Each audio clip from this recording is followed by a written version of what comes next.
이렇게 민수기에서 평가하고 있고, 또 하나님도 모세를 가리켜서 지면에서 모세보다 더 온유한 자가 있느냐 이렇게 반문하시면서 과연 모세가 당대에 가장 온유한 사람이다 이렇게 인정을 받았던 것을 우리는 알 수 있습니다. 그래서 이 지도자가 이렇게 온유하니까 그 풍파 많고 험악한 정말 다툴 일 많은 그리고 삭막한 광야 40년 내의 그 방황을 큰 무리 없이 또 문제가 일어나도 그 문제가 즉시 잔잔해지며 해결되었던 줄로 믿습니다. 또 지도자만 그런 게 아니라 정말 온유한 사람 한 사람의 말이 분위기를 확 바꿀 수도 있는 걸 볼 수는 있어요. 그러니까 여러분 이 모세를 가리켜서 온유함이 지면의 모든 사람보다 더하다. 또 하나님도 인정을 해주셨는데 사실 이 온유는 곧 겸손과도 통하는 것인데요. 우리가 하나님의 말씀 안에서 분명히 결론적으로 생각할 수 있는 게 뭐냐? 누가 과연 믿음이 좋은 사람일까? 누가 믿음의 사람일까? 또한 누가 더 영적인 세계를 깨달았을까? 이렇게 생각해 본다면 첫 번째로 꼽을 수 있는 게 온유와 겸손인 것입니다. 그래서 내가 아무리 믿음 좋다고 큰 소리 쳐도 말이죠. 겸손하고 즉 온유죠. 온유하지 못하면 솔직히 아직 멀은 겁니다. 그래서 저도 최근에 들어서 은혜 받았다고 자칭 자화자찬을 몇 번 하긴 했는데 여러분 보다시피 이렇습니다. 그래서 아직은 믿음 좋다고 제가 스스로 이렇게 말하기가 좀 부끄럽습니다. 얼굴이 좀 빨개지려고 그래요. 그러니까 여러분 금방 그 정도면 괜찮다고 옛날보다 많이 좋아졌다고 그러시는 것 같은데 제가 봐도 옛날보다는 엄청나게 좋아지기는 했지만 참 가끔씩 보면 아이고 나 믿음 괜찮은 것 같은데 왜 이렇게 온유해지기가 참 어려울까. 부지불식간에 순식간에 말솜씨가 조금 거칠어지는 경우가 아직도 종종 있어서 제가 작년에 이제 저 오세영 목사를 건드려도 괜찮습니다 선언하려고 그러다가 안 하기를 너무 잘했다. 이제 아직도 건들면 서로 좀 부작용이 있을 수 있겠다는 생각을 해보기도 해요. 근데 어쨌든 정말 예수님 자신이 나는 마음이 온유하고 겸손하니 너희는 내게 와서 배우라.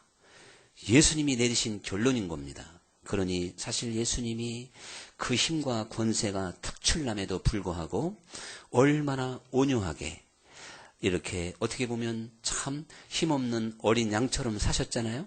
그렇게 양처럼 사셨던 사자와 호랑이도 능히 대적할 수 없는 비유적으로 말하면 그러한 예수님이 양처럼 사셔서 가만히 보면 예수님이 요즘 말로 말하면 동네에 부이셨다니까 그 세상에 가는 데마다 예수님을 만만하게 보고 핍박을 많이 당하셨고 수모도 많이 당하셨고 뺨도 맞으시고 침뱉음도 당하시는 그런 곤경에 처했던 것이 많이 있었던 것을 볼 수가 있어요. 그런데 바로 이 신앙의 상당한 성숙한 차원이고 예수 그리스도를 배우고 알고 알면 우리도 모르게 온유함을 갖는다고 그랬는데 정말 이 놀라운 덕목을 바로 모세라고 하는 지도자가 갖게 되었고 사람들에게도 그렇게 평가를 받았고 무엇보다도 하나님께서 이 지면에서 모세보다 온유한 자가 있느냐 이렇게 자신 있게 내세우는 인물이 되었다는 사실입니다. 그래서 제가 오늘 같은 제목은 사실 좀처럼 잡기 힘들었을 텐데 한 사람 모세의 일대기를 성경에 나와 있는 수많은 인물들 한 사람 한 사람 그 일대기를 가지고 설교해도 훌륭한 설교가 될 수 있을 텐데 저는 그렇게 한 번도 안 해본 것 같습니다. 그런데 오늘 특별히 모세를 한번 소개해 보면서 모세의 어떠한 영성 그가 가졌던 영성이 어떠하길래 하나님께서 그를 온유하다고 하셨을까 이런 것들을 한번 생각해 보는 시간이 될 겁니다. 그러니까 저쪽 성가대에서 난 다윗을 좋아하는데 이야기하려면 첫 번째를 좀 다윗을 하지 왜 또 모세인가? 이렇게 생각하는 분이 있는지 몰라요. 그건 제 마음이니까. 지금 뭐 다윗으로 바꿀 수 있겠어요? 제가 미천년은 어떻게 바꾸겠습니까? 이해하시고 이 모세에 대해서 한번 생각을 해보는데요. 사실 여러분 이 모세가 이제 바로 임금의 핍박을 받고 태어나자마자 나일강에 버려졌습니다. 그래서 그는 죽을 수밖에 없었는데 기적적으로 바로 임금의 딸인 공주가 그를 건져내서 이제 공주의 아들이 됐잖아요. 양아들이 됐잖아요. 그리고 또 진짜 엄마가 나타나서 이제 이렇게 젖이 막 자기가 지금 잘 나고 젖이 지금 많다고 모세 엄마니까 당연히 젖이 많을 것 아니에요. 그러니까 젖을 구하기 어려웠던 이 바로의 공주가 바로 유모를 하면 되겠다. 그래가지고 진짜 엄마인지도 모르고 아이를 맡겼다가 어느 정도 장성했을 때 이제 애굽 궁궐에 들어갔겠죠. 그리고 종종 그 어머니는 일주일에 한 번이건 한 달에 한 번이건 유모의 자격으로 그 궁궐을 자유롭게 드나들면서 모세와 많은 접촉을 하게 되었을 것입니다. 이 어렸을 때 모세는 그러므로 그 어머니를 통해서 누구보다도 신앙교육을 잘 받은 것입니다. 그래서 천지만물을 지으신 이가 여호와 하나님이시고 그리고 하나님께서 이스라엘 백성들을 택하셨고 그리고 이 유태인은 하나님의 택한 백성이며 또한 하나님께서 그 백성을 사랑하시고 그리고 하나님이 살아계시고 천국에 있고 오늘날로 말하면 기독교의 기본적인 교리와 그리고 창세기서부터 계시록까지의 모든 말씀을 틈틈이 배워서 아마 모세 정도의 실력이라면 성경 퀴즈 대회에 나가도 웬만한 대회는 1등 할 만큼 귀가 아프게 그러니까 하나님의 말씀, 살아계신 하나님에 대하여 잘 배웠던 것이 사실이었습니다. 그래서 모세가 어렸을 때부터 애굽 궁궐에서 자랐지만 어머니 덕분에 언제나 하나님을 기억하게 됐고 그 이스라엘 백성을 사랑하게 됐지 않습니까? 그래서 이제 어떠한 그 하나님의 존재에 대하여 확신하면서 그가 또한 애굽의 그 공주의 아들의 신분이지만 즉 왕자의 신분이지만 그가 바로 유대인이라는 생각을 한시도 잊지 않고 살았던 게 사실입니다. 이것은 저절로 된 것이 아니라 어머니의 신앙교육 내지는 모든 가르침을 통하여 민족 정신도 강했고 그리고 하나님을 제대로 잘 알고 있었던 게 사실입니다. 그래서 어느 날 이 히브리인과 애굽 사람이 싸울 때 모세가 이 히브리 사람의 편을 들어서 그냥 한 번 치니까 애굽 사람이 죽었잖아요. 사실 요즘에 뭐 권투 경기도 많이 하고 또 우리 어른들은 잘 모를지 모르지만 20대 30대는 K1이라고 하십니까? K1? 네. K1 하니까 뭐 무슨 K5 기아차가 새로운 차인가 생각은 모르지만 K1이라고 막 발로도 하고 손으로도 하고 온몸으로 하는 그런 이상한 경기가 있잖아요. 그러한 선수들도 한 번 사람을 쳐서 쓰러뜨리기가 참 어려운데 모세는 얼마나 힘이 셌는지 한 번 쳤는데 사람이 그만 죽고 말았습니다. 그리고 그 다음 날 이제 같은 유대인들끼리 싸우니까 그 싸움을 말리려고 하니까 한 유대인이 네가 어제는 히브리 우리를 돕다가 애굽 사람을 쳐서 죽이더니 오늘은 나를 죽이겠느냐. 그러니까 아이고 이 들통이 났구나 하면서 모세가 급히 피신하게 되었지 않습니까?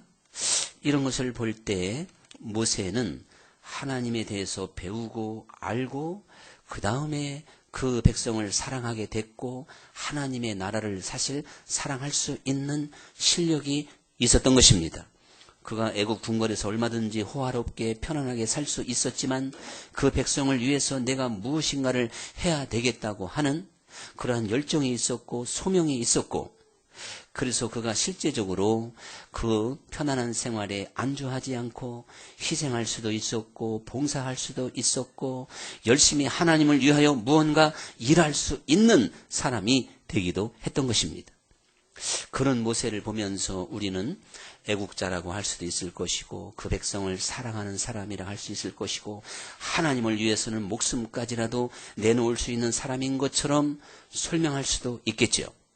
자, 여기까지 한번 생각해 볼 때 오늘 여러분 이 모세가 어떻게 믿음이 지금 성장해 가고 있는가를 생각해 보고 있는데, 모세가 그 어머니로부터 하나님에 대하여 잘 가르침을 받아가지고 그래서 자기의 신분과 자기가 할 일과 그리고 하나님을 위해서 내가 무엇인가 어떻게 해야 될 것인가 이것을 잘 깨달은 차원도 참 훌륭한 것입니다.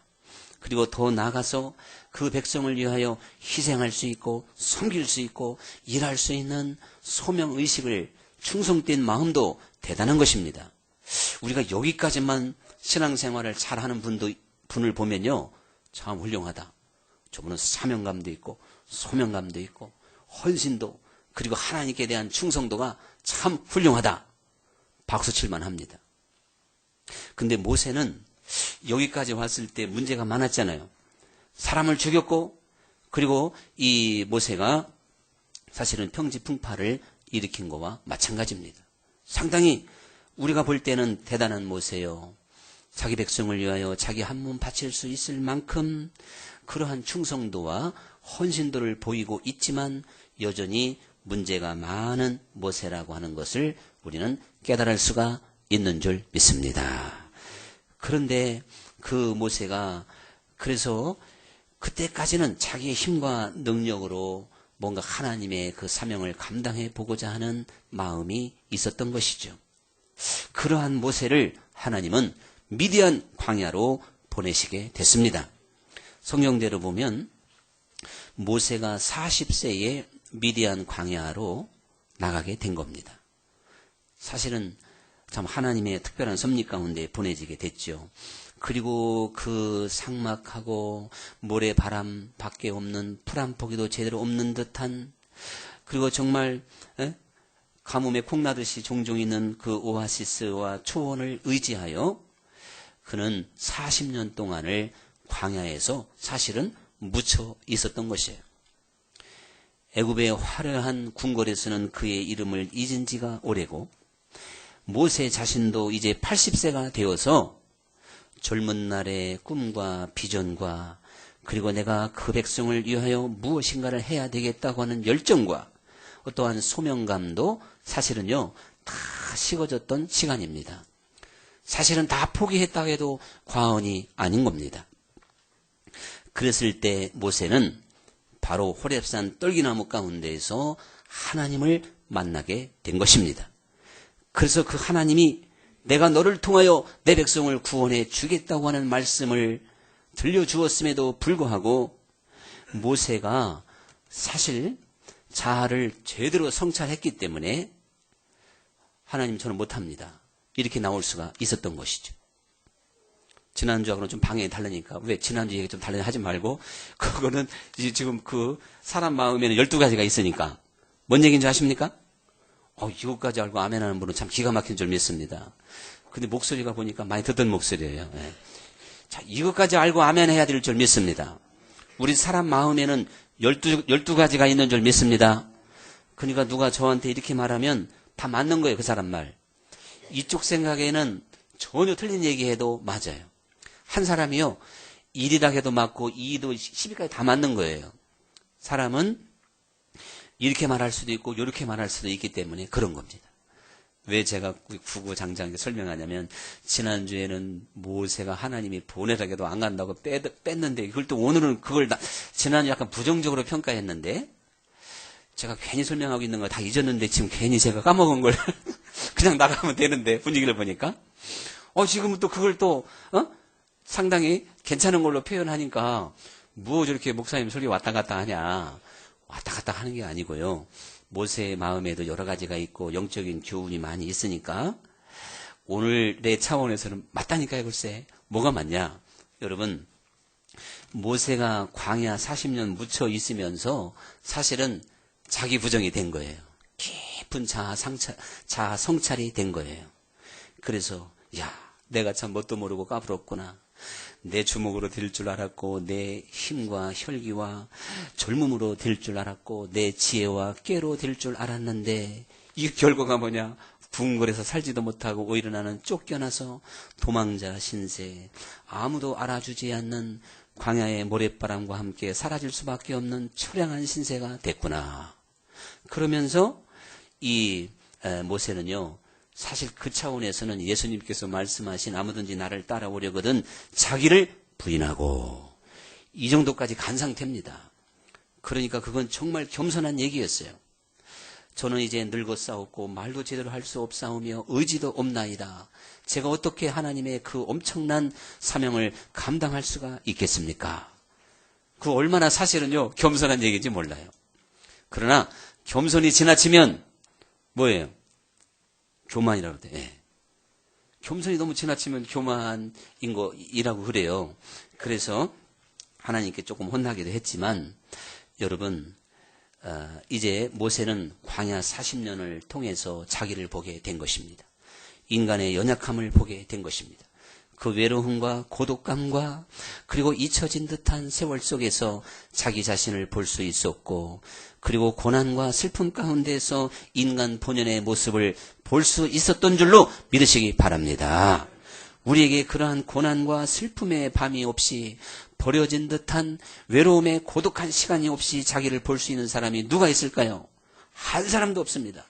모세가 그 애국 궁궐에서 여전히 살았다면 그는 기세등등했고 80이지만 여전히 그가 무엇인가를 할 수 있는 것처럼 큰 소리를 뻥뻥 쳤을 거예요. 그런데 모세는 아침에 해가 뜨고 저녁에 해가 지고 정말 이렇게 계속 똑같은 세월이 반복되는 그 지루한 시간 속에서, 그리고 그 40년의 너무나도 긴 시간 속에서 깨질 대로 깨졌던 것이고 자아를 비울 대로 비우게 됐고, 이제는 오직 그가 일평생 의지했던 여호와 하나님만을 바라볼 수 있는 진정한 마음이 있었던 겁니다. 이것이 우리 각자에게도 주어지는 시간 속에 하나님께서 주시는 귀한 선물인 줄 믿습니다. 그러므로 흔한 말로 눈물 젖은 빵을 먹어보지 못한 사람은 인생을 논하지 말라는 것처럼요, 깊은 사망의 음침한 골짜기를 걸어가는 듯한 고독과 세상이 무섭고 두렵고 세상이 온통 나를 누르는 것 같고 세상 속에서 버려져 고아와 같이 되어져 있는 듯한 자기 자신의 모습 속에서 몸부림치고 또한 탄식해보고 절규해보지 않는 이상 누구도 하나님을 온전히 볼 수 없고 자기를 볼 수 없다는 사실을 깨달아야 될 줄 믿습니다. 그러므로 하나님께서 때로는 무지막지한 시련과 연단을 통해서 자기 자신을 보게 만들 때도 있습니다. 우리 육체의 질병을 통해서 사실 자신을 보게 할 수도 있습니다. 저는 딱 이 세상에서 큰 소리 못 치는 분 한 분 있어요. 그분들 앞에 내가 유금을 할 말이 없어요. 누구냐? 건강으로 연단 받는 분. 저는 지금까지 이날 있죠. 건강으로 연단을 안 받았기 때문에 그분들이 느끼는 그 두려움과 때로는 죽음의 그림자와 그 위압감을 사실 상상하기가 어렵습니다. 그런데 가끔씩 믿음 좋다고 제 옆에서 조금 까불었던 제 아내가 여러분 알다시피 암이라고 하는 진단을 받고 혼자 눈물을 흘리기도 하고 두려워하고 죽음이라는 단어를 저한테 자주 내세우며 기도할 때는 얼굴이 해처럼 빛났다가 또 지나면 뭔가 어두움의 그림자가 그녀를 이렇게 사로잡을 때, 이야, 역시 세기는 센가 보다. 난 다른 연단은 다 받아봤는데 그거 안 받아봤는데 하나님이 나한테 그런 연단을 준다면 내가 어떻게 나올까? 한번 스스로 자문을 해봤어요. 그랬더니 대답은요, 더 영광할 것이다. 그겁니다, 대답은. 네. 할렐루야. 그러니까 하나님은 건강으로 저를 해봤자 본전을 못 찾으셔. 그래서 그냥 물질로 엄청난 이 건축을 하게 해가지고 그냥 터널을 통과하면서 두 손을 들게 한 겁니다. 네. 안 믿어지시는가 보네. 그런 여러분 각자 여러분이 뭔가 두려워할 수밖에 없는 문제를 하나님이 주시며 그 앞에서 절박하게 만들고 그 앞에 때로 두렵게 만들고 그 앞에서 깊이 이제 하나님을 묵상하게 만들고 하나님을 간절히 붙잡을 수 있도록 허락해 주시는 줄 믿습니다. 그래서 실제적으로 하나님이 이 부분은 좀 민망하지만 저를 결정적으로 깨뜨리는 게 역시 자식인 것 같아요. 자식이기는 부모 없다고 하나님께서 다른 어떤 것도 저 오목사를 꼼짝 못하게 할 수는 없다고 생각하셔서 2번이나 이렇게 연단을 통하여 제가 100% 손을 들게 만들어버렸습니다. 여러분, 하나님은 이렇게 기가 막힌 하나님이셔서 우리를 위하여 정말 깊은 자아 성찰을 할 수 있는 특별한 선물을 내 삶 속에 정확하게 허락해 주시는 줄 믿습니다. 그래서 그것을 깨닫고 나면 두려움이 없습니다. 염려가 없습니다. 마음의 이 평안함, 이 즐거움과 기쁨을 세상에 무엇이 줄 수가 있겠습니까? 주님 안에서 나를 위하여 하나님께 온전히 의지할 수 있는 믿음의 길로 인도하시고, 그리고 정말 하나님 앞에 자기 자신을 겸손하게 내려놓을 수 있는 이 위대한 고백을, 그리고 온유한 자로 거듭날 수밖에 없는 그 자리로 세워 가시는 위대하신 하나님을 만나는 사람들마다 감격하게 될 것이고, 오히려 고난과 슬픔을 기뻐하고 영광 돌리게 될 줄로 믿습니다. 여러분, 그런데 그래서 이 모세는 바로 그 광야 40년에 아무도 정말 체험할 수 없는 왕자의 신분이 도망자가 돼서, 그리고 외롭고 고독한 그 버려진 자의 삶이라는 것은 상상하기 힘든 것입니다. 그러한 시간을 견디더니 하나님께서 원하시는 온유하고도 겸손한 사람이 되게 된 줄로 믿습니다. 즉 자기 자신을 이제 부정할 수 있어서, 이건 진심인 거예요. 여호와여, 보낼 만한 자를 보내소서. 저는 정말 감당하기 어렵습니다. 그 20, 30대 때는 하나님 저를 안 보내면 누구를 보내시겠습니까? 제가 모든 이스라엘의 사내 아이들은 다 죽었어도 저만 이렇게 살아있지 않습니까? 나는 천인 중에 만인 중에 뽑힌 자요 택함 받은 자니 여호와께서 나를 통하여 위대한 일을 할 것이다.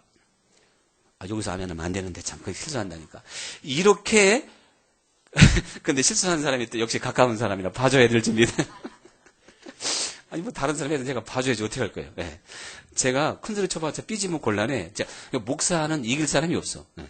다 집니다. 제가 다 지니까 삐지지 마시고. 자, 그런데 이렇게 뭐 하다 까먹었네. 그렇게 이 모세가 정말 자아 성찰의 진정한 고백이라니까요. 이거는 자기 자신을 너무나도 보았기 때문에 제가 제 힘 믿고 까불다가 큰 코 다쳤나이다. 하나님이요, 저 이제 못합니다. 그러나 하나님께서는 자기를 부정하고 겸손하고 온유한 자리에 서 있는 모세를 부르셔서 드디어 일을 하게 됐는데요. 여러분, 이 모세가 지도자가 돼서 장정만 60만이고 어린아이 또 노인 뭐 여자분들 다 합치니까 한 200만인데 그 사실은 모세가요, 저는 자식 하나라도 하나 가만히 보니까 저를 지금까지 가장 웃게 만들고 울게 만들었던 게 자식이잖아요. 여러분도 마찬가지잖아요. 그래서 2명, 3명 되신 분들은 아주 그냥 존경하기 위해서 무조건 존경해. 아이고, 저분들은 얼마나 만보따리가 넓으면 하나님이 2명 주고 3명 줘가지고 저렇게 참 살아갈까. 아유, 그래도 정말 그것을 실감하게 되는데 200만이나 되는 그 대군을, 백성들을 이끌고 가는 모세의 입장에서 얼마나 힘든 시간이 많이 있었겠어요. 그리고 더 나가서 이제는 양식 떨어지고 물 떨어지니까 이제 한두 번 다 여러 번 하나님이 시험할 때 막판에는 돌로 치려고까지 했단 말이죠. 원망하고 불평하다가. 그랬을 때 이 모세는요, 같이 휩쓸리지 않고 그들을 위하여 진정으로 중보하며 기도했던 줄로 믿습니다. 그러니 이거는 지금 상당한 자기 부정보다 차원이 높은 거예요. 이것은 바로 예수님 말씀대로 원수를 위하여 저주하지 말고 축복하고 기도하라는 말씀과 똑같은 것입니다. 하나님께서 모세에게 내가 이 백성을 다 이 광야에서 진멸하고 내가 너를 위하여 다른 백성을 세워 큰 민족을 이루리라. 뭐 하나님이 하시려면 얼마든지 하시죠. 그러니까 모세가 제대로 성숙하지 못했으면 아이고 하나님 감사합니다. 저 아무것도 모르고 까부는 백성들 그냥 심판하시고 차라리 다른 백성을 세우소서 이렇게 할 수도 있었는데 모세는 너무나도 진지하게 하나님을 설득하고 있지 않습니까? 하나님, 이 백성을 보낸 애굽 사람들이 하나님이 그 백성을 끝까지 책임질 만한 능력도 없으면서 그리고 그들을 인도할 힘이 없어서 광야에서 죽게 했구나. 이렇게 나올 것이 아니니까. 그리고 아브라함, 이삭, 야곱에게 약속하셨던 언약을 기억하시사 이 백성을 불쌍히 여기시고 그래도 안 된다면 차라리 제 이름을 생명책에서 지우시고 이 백성을 살려주소서. 어이구 이렇게 나가니까 하나님이 꼼짝 못했습니다. 여러분 오늘 하나님이 우리 마음에서도 이러한 마음을 보기를 원하실 줄 믿습니다. 악을 악으로 갚지 말라는 것입니다. 정말 나를 미워하고 핍박하고 내게 고통을 주고 아픔을 주는 사람을 위하여 진정으로 기도할 수 있는 모세와 같은 성숙한 신앙인들이 될 수 있기를 하나님은 원하시는 줄 믿습니다. 또한 이것이 신앙과 성경에서 가르치는 진리의 길이기 때문에 이렇게 하지 않으면 모두 다 모래 위에다가 집을 지은 사람이라는 것이죠. 예수님께서 산상수훈에서 분명히 말씀을 하셨잖아요. 원수가 줄이거든 먹을 것을 주고 목마를 때 마실 것을 주고 너를 핍박하는 자를 저주하지 말고 오히려 축복하며 기도해 주어라. 그리하면 하나님의 아들이 될 것이다. 이게 하나님의 자녀의 길이라고 말씀하셨고 이 말을 듣고 지키는 자는 반석 위에다가 집을 지은 자요. 이 말을 듣고도 그냥 듣지 않는다면 모래 위에다가 집을 지은 자다. 그래서 그 무너짐이 심하다는 것입니다. 그래서 이 세상에서도 사는 동안 원수를 맺을 것이고 미운 사람 천질 것이고 이건 여러분이 받아서 한번 해봐야 돼요. 귀신은 뭐 하나 그 다음에 뭐예요? 갑자기 겸손해지셨나? 귀신은 뭐 하나 저런 거 잠 붙잡아가고 이렇게 하면서 아주 그냥 울근불근 이렇게 살아갈 수밖에 없단 말이죠. 여러분 우리 정말 원수까지라도 사랑할 수 있는 그러한 모세의 영성을 모세가 직접 보였던 그 영성이 우리 삶 속에 이루어질 수 있기를 간절히 축원합니다. 그리고 이제 마지막 하나 더 생각해 보면요. 이러한 모세였음에도 불구하고 무리바에서 또 물이 떨어졌을 때 하나님께서 이제는 반석을 명하여 물을 내라고 그랬어요. 그런데 모세가 자기 생각으로 온유했지만 도대체 하나님이 몇 분을 보여줘야 이 백성이 믿을까? 너무 안타까워가지고 화가 나서 반석을 한 번도 아니고 두 번을 땅땅 쳤단 말이죠. 물은 쏟아져 나왔지만 그렇게 하나님이 말씀하신 대로 하지 않은 것 때문에 하나님께서 모세에게 왜 네가 내 말을 거역하느냐 책망하셨고 그 다음에 왜 나의 거룩함을 백성에게 나타내지 않느냐 이렇게 책망하며 가나안에 못 들어간다 그랬어요. 모세가 구원받지 못한다는 게 아니라 모세는 정말 가나안에 들어갈 수 있도록 하나님이 이렇게 계획이 되어져 있었는데 그 하나님의 명령을 지키지 않으므로 그만 엄청난 결과가 온 것입니다. 여러분 생각할 때요. 하나님 말씀 그거 그냥 어떻게 사람이 지키냐? 그리고 안 지켜도 된다고 생각한다면요. 전혀 하나님을 나는 모르는 분이라고 생각합니다. 인간의 연약함 때문에 어떻게 알고도 정말 마음은 원이로되 육신이 약하여 좀 사람이 실수할 수 있는 가능성은 있는 것이지만 여러분 하나님 말씀은 지극히 작은 계명 하나라도 지키고 지켜야 된다고 가르치는 자가 천국에서 큰 자라는 것입니다. 그런데 지극히 작은 계명 지키지 않아도 되고 또 자기도 지키지 않는다면 천국에서 지극히 작은 자가 된다는 것이죠. 그 원문에 보면 너무 작아서 보이지 않는다 그랬어요. 그러니 여러분 우리는 하나님 말씀을요 철저하게 지켜야 되는데 아담과 하와를 하나님이 만드시고 에덴 동산에 선악과를 만들어 놓고 저 선악과를 먹게 되면 너희는 정령 죽을 것이다.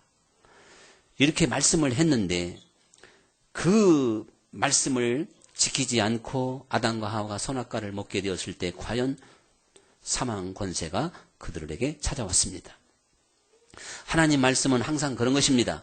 선악과만 특별한 것이 아니고 우리 성경 66권을 통해서 우리에게 들려주신 하나님의 말씀은 다 선악과와 마찬가지인 거예요.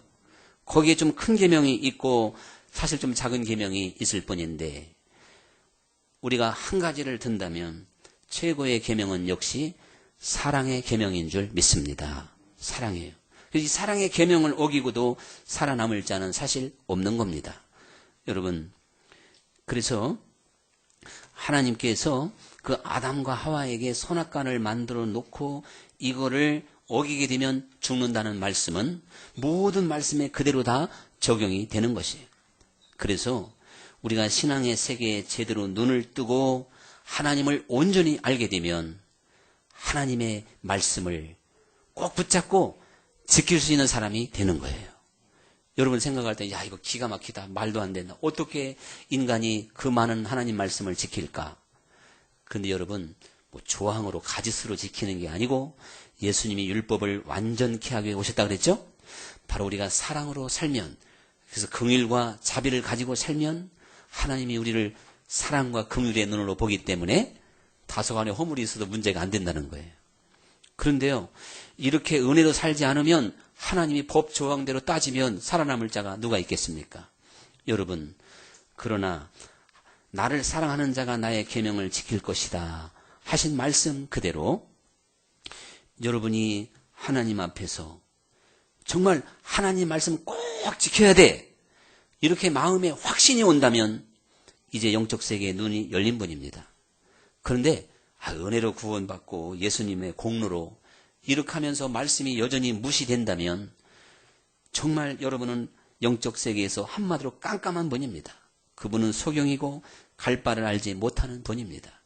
여러분, 하나님을 알면 알수록 하나님의 계명을 지킬 수 있고 능력이 있고 또한 그 계명을 사랑하게 되는데, 신명기 말씀에 하나님의 말씀은 멀리 있는 것도 아니고 어려운 것도 아니라는 것이에요. 그래서 누가 저 하늘에서 여호와의 말씀을 가져다가 우리에게 가르쳐 행하게 할까? 그렇게 할 필요가 없다는 거예요. 누가 더 저 바다 건너편에 건너가서 그 말씀을 가져다가 우리에게 가르치고 행하게 할까? 이것도 아니라는 것이에요. 여호와의 말씀은 네 마음에 있고 네 입에 있어서 어려운 게 아니라는 것입니다. 하나님 말씀이 정말 내 마음에 새겨지고 내 입으로 감사로 고백이 되어서 정말 어떠한 말씀도 저절로 노력하는 게 아니라 하나님의 은혜와 하나님을 사랑하는 마음으로 잘 이루어가는, 그래서 사실 하나님 계명을 이루는 것은 온유보다도 더 월등한 거잖아요. 최고의 세계인 거예요. 우리는 교통법규 한 번은 어기면 5만 원, 3만 원 벌금이에요. 3만 원. 근데 어떤 분이 10만 원인데 그분은 크게 어긴 거고. 그러니까 여러분, 바로 그렇듯이 어떤 계명이건 어기면 하나님 법에 정확하게 걸린다는 사실을 기억하시고, 율법적으로 말씀드리는 게 아니라 하나님의 계명을 잘 지킬 수 있는, 즐거움으로 지킬 수 있는 능력이 있기를 간절히 축원합니다. 오늘의 찬양 드리겠습니다.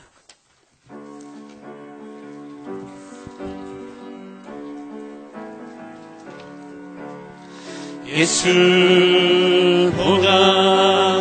더 좋은 친구 없네. 예수보다 더 좋은 친구 없네. 예수보다 더 좋은 친구 없네. 예수보다 더 좋은 친구 없네. 괴로울 때 다가와서 마음에 평화 주는 신실하신 나의 참 친구. 외로울 때 찾아와서 친구가 되어주는 사랑받은 나의 참 친구.